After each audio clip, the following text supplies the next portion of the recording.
Hello বন্ধুরা, কেমন আছো তোমরা? তোমাদের জন্য আমি নিয়ে এসেছি আমার নতুন ইউটিউব চ্যানেল, যার নাম দ্য বং ক্লাস। এর উদ্দেশ্য হলো শেখো বিন্দাস। তো আজকে আমরা ইকোনমিতে ফিসকাল ডেফিসিট আর বাজেট ডেফিসিট নিয়ে আলোচনা করব। ডেফিসিট মানে কি? ডেফিসিট মানে হলো ঘাটতি। তো আমাদের সংসারে ঘাটতি কখন হয়? যখন আমাদের ইনকামটা এক্সপেন্ডিচারের চাইতে কম হয়, তখন আমাদের সংসারে ঘাটতি দেখা যায়। সরকারের ক্ষেত্রেও তাই।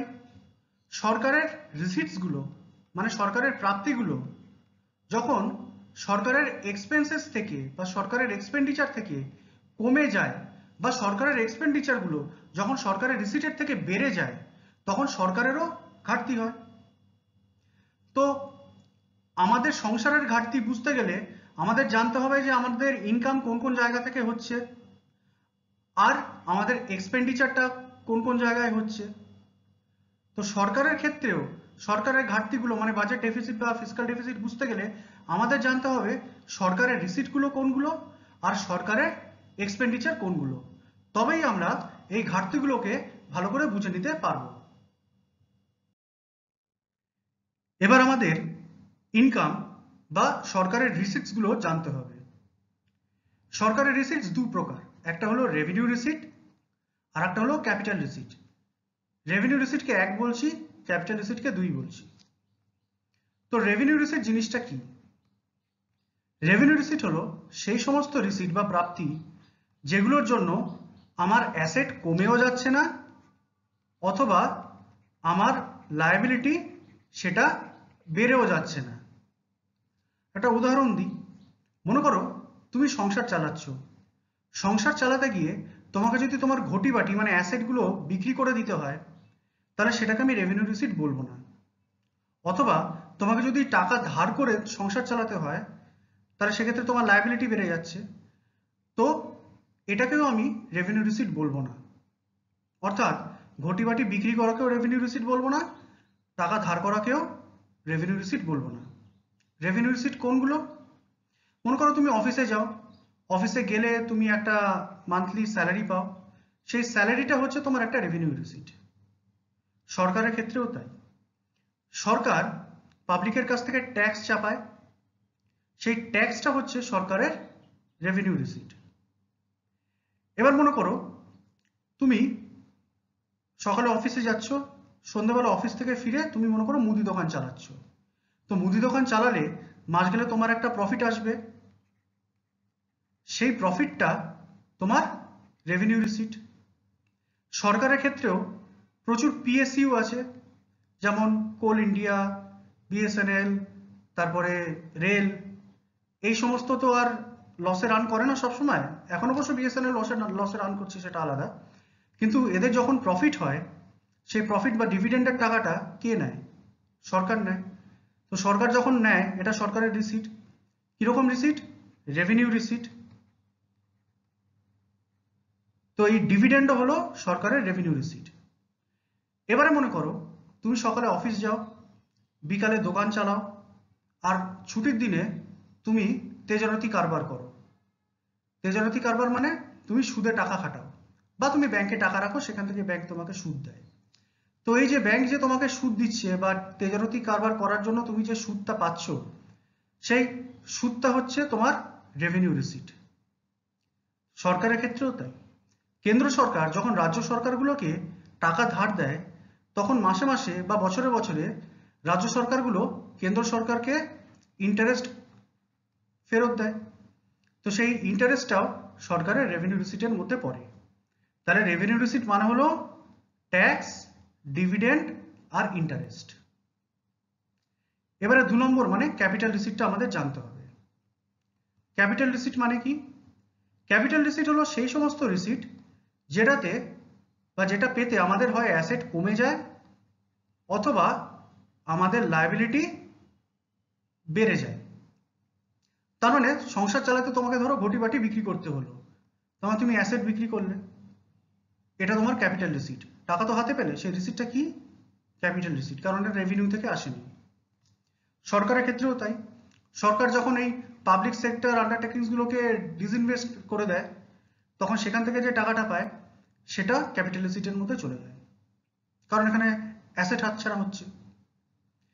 এবার মনে করো সংসার চালাতে গিয়ে তোমাকে বউয়ের কাছে টাকা ধার করতে হচ্ছে, ধার করা মানে লায়াবিলিটি, তাহলে সেটা তোমার ক্যাপিটাল রিসিট। এবার মনে করো বউ তোমাকে টাকা ধার দিতে পারলো না, তাহলে তুমি প্রতিবেশীর কাছ থেকে টাকা ধার করলে, টাকা ধার করলে ফেরত দিতে হবে, কাজে সেটাও একটা লায়াবিলিটি। তার মানে সমস্ত লোন হচ্ছে লায়াবিলিটি। সরকারের ক্ষেত্রেও তাই। সরকার প্রথমে কি করে, নিজের বউয়ের কাছে মানে রিজার্ভ ব্যাংকের কাছে হাত পাতে। রিজার্ভ ব্যাংক যদি টাকা দিতে পারে তো ঠিক আছে, না হলে প্রতিবেশীর কাছে টাকা যায়। প্রতিবেশী মানে ধরো আইএমএফ এর কাছে টাকা যায়, তো সেই আইএমএফ এর কাছ থেকেও যে লোন পায় সেটাও সরকারের লায়াবিলিটি। তো এক্ষেত্রে তো লায়াবিলিটি বেড়ে গেল, কিন্তু সরকারের হাতে টাকা এলো, সেই টাকাটা কোথায় যাচ্ছে? ক্যাপিটাল রিসিটের খাতায় যাচ্ছে। এবার মনে করো রাজ্য সরকারকে কেন্দ্র সরকার যে লোনগুলো দিয়েছিল সেই লোনের রিকভারি হওয়া শুরু হয়েছে। রিকভারি মানে রাজ্য সরকার লোনের ইন্টারেস্ট না, এবার প্রিন্সিপালটাই ফেরত দিচ্ছে, তাহলে সেটাও তোমার ক্যাপিটাল রিসিটের মধ্যে পড়ে যাবে। কেন? কারণ এখানে অ্যাসেট কমে যাচ্ছে, লোনের টাকা তো ফেরত দিচ্ছে, তাহলে অ্যাসেট কমবে কি করে? বুঝতে হবে। এটা হলো, তুমি যখন রাজ্য সরকারকে 100 টাকা ধার দিয়েছিলে, সেই 100 টাকাটা তুমি তোমার ব্যালেন্স শিটে অ্যাসেটের আন্ডারে ঢুকিয়ে দিয়েছিলে। এবারে মনে করো রাজ্য সরকার এই 100 টাকার থেকে 30 টাকা ফেরত দিয়ে দিল, তাহলে তোমার অ্যাসেট এখন কত রইল? 70 টাকা রইল। তার মানে টাকা হাতে পেয়েও তোমার অ্যাসেট 100 থেকে কমে 70-এ দাঁড়িয়ে গেল। অ্যাসেট তো কমছে, কাজে এটা ক্যাপিটাল রিসিটের মধ্যে পড়বে। তো এই জিনিসগুলোই হলো ক্যাপিটাল রিসিটস। এই ক্যাপিটাল রিসিটটা আরেকটু বিস্তারিতভাবে পরের স্লাইডে আলোচনা করব। তো ক্যাপিটাল রিসিটের দুখানা কম্পোনেন্ট আছে, একটা হচ্ছে লোন রিকভারি যেটাকে আমরা 5 নম্বর বলছি, আর একটা হচ্ছে market borrowings and other liabilities যেটাকে আমরা 6 নম্বর বলছি। তো এবারে দুটো প্রশ্ন আসবে। প্রথম প্রশ্ন হলো যে 3 আর 4 কোথায় গেল, তো সেটা আমরা পরে আলোচনা করছি। আর 2 নম্বর প্রশ্ন হলো যে আমি তো আগের স্লাইডে বলেছিলাম যে পিএসইউ এর শেয়ার বিক্রি করে যে টাকাটা আসে সেই টাকাটাও ক্যাপিটাল রিসিটের মধ্যে পড়ে, তো এখানে সেই টাকাটা কোথায় গেল? The nation wants to know. তো সেই প্রশ্নের উত্তর হচ্ছে যে পিএসইউ এর শেয়ার বিক্রি করে মানে আমাদের অ্যাসেট বা ঘটিবাটি বিক্রি করে যে টাকাটা আগে আসতো বা যে টাকাটা আসে, সেই টাকাটাকে আগে আমরা ন্যাশনাল ইনভেস্টমেন্ট ফান্ডে পাঠিয়ে দিতাম, কারণ এটাকে আমরা তখন বলতাম মিসেলেনিয়াস ক্যাপিটাল রিসিট। তো এই যে মিসেলেনিয়াস ক্যাপিটাল রিসিট, এখন অবশ্য মিসেলেনিয়াস ক্যাপিটাল রিসিটই বলি, তো সেটাকে আমরা কি করেছি, পাবলিক অ্যাকাউন্টের সাথে মার্জ করে দিয়েছি। তো যে কারণে আর এই কম্পোনেন্টের মধ্যে আলাদা করে এটাকে আমরা দেখাই না। আশা করি যে টাকাটা সুরক্ষিত আছে। আচ্ছা, তো এই যে ক্যাপিটাল রিসিটের দুটো কম্পোনেন্ট হচ্ছে লোন রিকভারি আর একটা হচ্ছে market borrowings and other liabilities. তাহলে গাণিতিকভাবে আমরা এটা এরকম ভাবে বলতে পারি 2 = 5 + 6। 2টা কি? Capital receipt. আগেই তো বলেছিলাম যে রেভিনিউ রিসিট হলো 1 আর ক্যাপিটাল রিসিট হলো 2। তাহলে capital receipt = loan recovery plus market borrowings and other liabilities. এবারে আমাদের এক্সপেন্ডিচার গুলো দেখতে হবে। আমাদের রিসিট যদি দুই প্রকার হয় মানে রেভিনিউ রিসিট আর ক্যাপিটাল রিসিট, তাহলে এক্সপেন্ডিচারও দুই রকম হবে মানে রেভিনিউ এক্সপেন্ডিচার আর ক্যাপিটাল এক্সপেন্ডিচার। এই রেভিনিউ এক্সপেন্ডিচার এটাকেই 3 বলছি আর ক্যাপিটাল এক্সপেন্ডিচারকে 4 বলছি, তাহলে 3 আর 4 খুঁজে পাওয়া গেল আলটিমেটলি। আচ্ছা, তো রেভিনিউ এক্সপেন্ডিচারটা কি? দেখো রেভিনিউ রিসিটের ক্ষেত্রে আমি কি বলেছিলাম, সেই সমস্ত রিসিট যাতে অ্যাসেট কমেও যায় না আবার লায়াবিলিটি বেড়েও যায় না, সেটা হচ্ছে আমাদের রেভিনিউ রিসিট।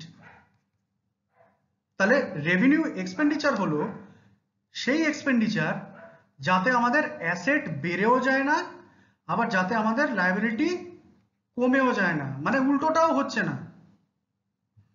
তার মানে সেই সমস্ত খাতে আমরা যে ব্যয় করছি, যাতে যেখানে ব্যয় করে আমাদের অ্যাসেটকেও আমরা বাড়াতে পারছি না, অথবা আমাদের লায়াবিলিটিকেও আমরা কমাতে পারছি না, সেগুলোকেই আমরা বলবো রেভিনিউ এক্সপেন্ডিচার। যেমন স্যালারি দিচ্ছি, সরকারি স্টাফদের স্যালারি দিচ্ছি, আমার অ্যাসেটও বাড়ছে না, লায়াবিলিটিও কমছে না। পেনশন দিচ্ছি, তারপরে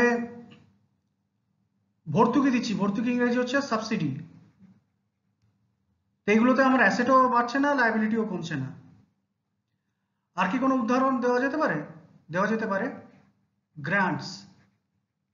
গ্রান্টস মানে হচ্ছে কেন্দ্র সরকার রাজ্য সরকারকে যে টাকা দেয়, সেই টাকাটাকে বলা হয় গ্রান্টস, মানে যেটার জন্য কোনো ইন্টারেস্ট ফেরত পাওয়া যায় না, মানে একেবারে গ্রান্ট দিয়ে দেওয়া আর কি, ভিক্ষা দিয়ে দেওয়া। তো সেই ভিক্ষা দেওয়ার টাকাটাকেও আমরা রেভিনিউ এক্সপেন্ডিচারের মধ্যে ধরে ফেলছি, কারণ এই টাকা তো আর আমরা ফেরত পাবো না। কাজে যে টাকা আমরা ফেরত পাচ্ছি না, সেখানে আমাদের অ্যাসেট লায়াবিলিটির কোনো ব্যাপারও নেই, কাজে এটাও আমাদের রেভিনিউ এক্সপেন্ডিচারের মধ্যে পড়ে। এবারে ক্যাপিটাল এক্সপেন্ডিচার। দেখো, ক্যাপিটাল রিসিটের ক্ষেত্রে আমরা কি দেখেছিলাম? সেই সমস্ত রিসিট যাতে আমাদের অ্যাসেট কমে যায় এবং যেখানে আমাদের লায়াবিলিটিও বেড়ে যায়, তো এটাই ছিল আমাদের ক্যাপিটাল রিসিট। তাহলে ক্যাপিটাল এক্সপেন্ডিচার হবে সেই সমস্ত এক্সপেন্ডিচার যাতে আমাদের অ্যাসেটও বাড়বে অথবা আমাদের লায়াবিলিটিও কমবে, মানে উল্টোটা হবে আর কি। তো সেটা কি ধরনের এক্সপেন্ডিচার? এমন কি এক্সপেন্ডিচার আছে যেটা করলে আমাদের অ্যাসেট বাড়বে? কেন? রাস্তাঘাট তৈরি করো, ব্রিজ তৈরি করো, ইনফ্রাস্ট্রাকচারে তুমি ইনভেস্ট করো। ইনফ্রাস্ট্রাকচারে ইনভেস্ট করলে সেগুলো তো অ্যাসেট তৈরি করবে, তাহলে অ্যাসেট বাড়ছে। কাজেই ইনফ্রাস্ট্রাকচারে ইনভেস্ট করে তুমি অ্যাসেট বাড়াচ্ছ, যে সেটা তোমার ক্যাপিটাল এক্সপেন্ডিচারে পড়ে যাচ্ছে। এবার লায়াবিলিটি কমানোর এক্সপেন্ডিচার কি? লায়াবিলিটি কখন বাড়ছিল? যখন আমরা টাকা ধার করছিলাম। লোন নিলে যদি লায়াবিলিটি বাড়ে, তাহলে লোন শোধ করলে নিশ্চয়ই লায়াবিলিটি কমবে। তার মানে আমি যে লোন রিপে করছি, মানে যে লোনের যে রিপেমেন্ট হচ্ছে, এটা আমার লায়াবিলিটিটাকে কমিয়ে দিচ্ছে, তাহলে এটাও অবশ্যই ওই ক্যাপিটাল এক্সপেন্ডিচারের মধ্যেই পড়বে। এবারে আমাদের ব্যালেন্স শিটটা একবার একটু আরেকবার রিভাইজ করতে হবে। আমরা দেখেছিলাম এর দুটো কম্পোনেন্ট, একটা হচ্ছে রিসিপ্টস আর একটা হচ্ছে এক্সপেন্ডিচার। রিসিপ্টসকে দুটো ভাগে ভাগ করছিলাম, একটা রেভিনিউ রিসিট আর একটা হচ্ছে ক্যাপিটাল রিসিট, মানে 1 আর 2।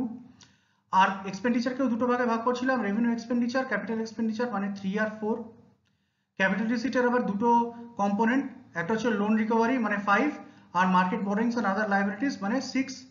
তার মানে আমরা এখানে পেয়েছিলাম 2 = 5 + 6। আচ্ছা, এবারে আমাদের এই যে রেভিনিউ রিসিট আর ক্যাপিটাল রিসিট আছে, এই দুটোকে যোগ করলে আমরা কি পাবো? Total receipt. সেই টোটাল রিসিটটা হচ্ছে 1 + 2। আবার এই যে রেভিনিউ এক্সপেন্ডিচার আর ক্যাপিটাল এক্সপেন্ডিচার আছে, এই দুটোকে আমরা যদি যোগ করি, তাহলে আমরা কি পাবো?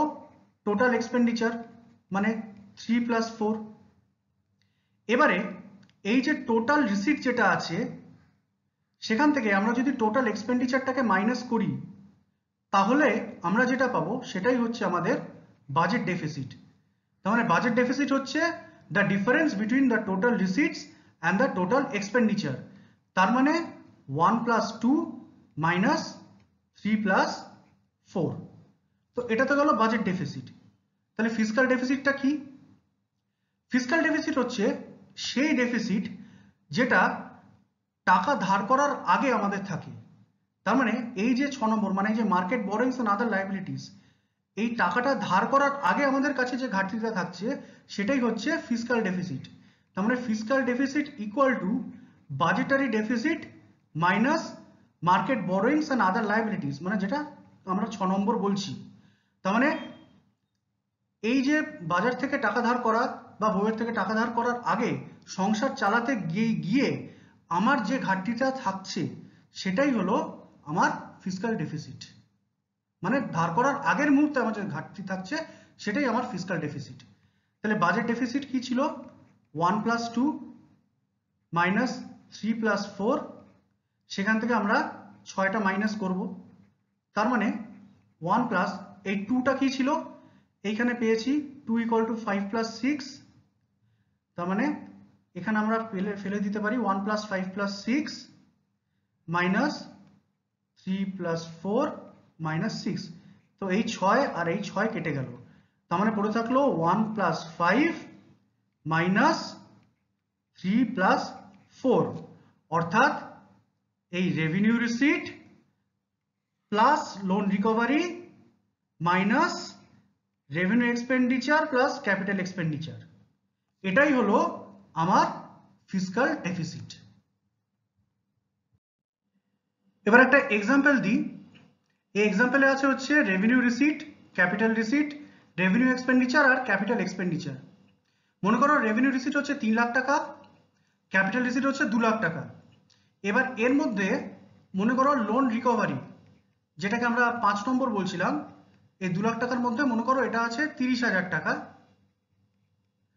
আর বাদ বাকিটা মানে market borrowings and other liabilities মানে 6 নম্বরটা, এটা হচ্ছে 1,70,000 টাকা।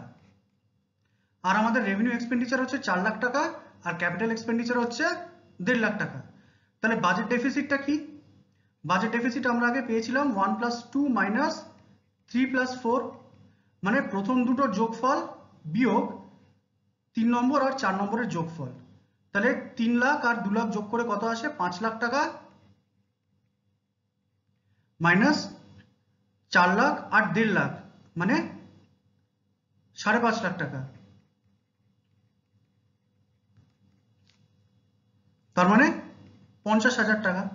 তা মাইনাস সাইন থাকবে যেহেতু ডেফিসিট হচ্ছে, তাহলে আমাদের 50,000 টাকা বাজেট ঘাটতি রয়েছে। পরিষ্কার বোঝা যাচ্ছে যে রিসিটের থেকে এক্সপেন্ডিচারটা বেশি, সেই কারণে ঘাটতি। আচ্ছা, এবার ফিসকাল ডেফিসিটটা কি? ফিসকাল ডেফিসিট আমরা আগে কি পেয়েছিলাম? 1 plus 5 minus 3 plus 4, 1 plus 5 minus 3 plus 4, 1 plus 5 মানে এই 3 লাখ প্লাস এই 30,000, তাহলে 3,30,000 মাইনাস আর 3 প্লাস 4 কত? 5,50,000